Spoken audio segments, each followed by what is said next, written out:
Здравейте! Включвам се от дворът ми в село Друган, община Радомир, за да ви представя играта Радомирски гатанки, която създадох под шапката на Фондация Солидарност Действие. Така изглежда играта. Тя е съвсем компактна в размера на стандартни карти за игра.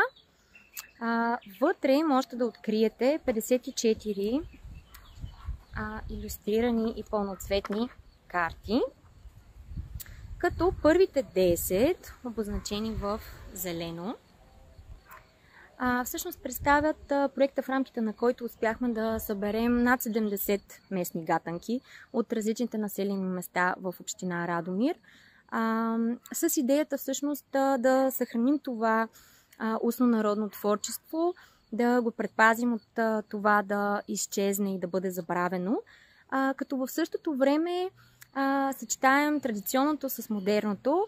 Ще ви разкажа след мъничко как.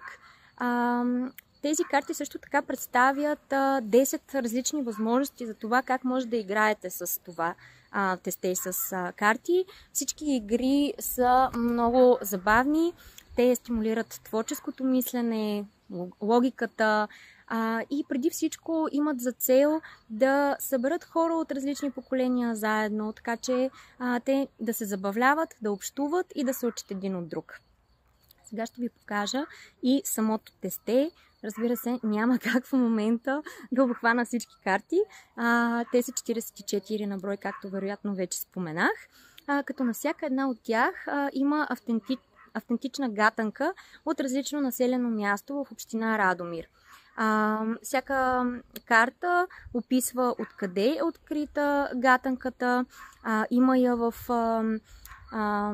нейния автентичен вид на езика и с думите, които са използвали хората преди време и така както са запазени, както и в книжовен превод.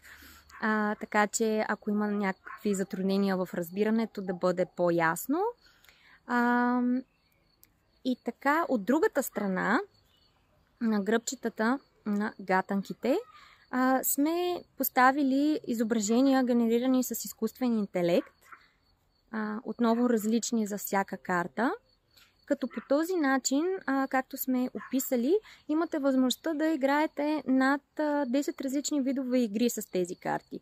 Било то само с картинките или пък с гатанките и дори в комбинации между двете.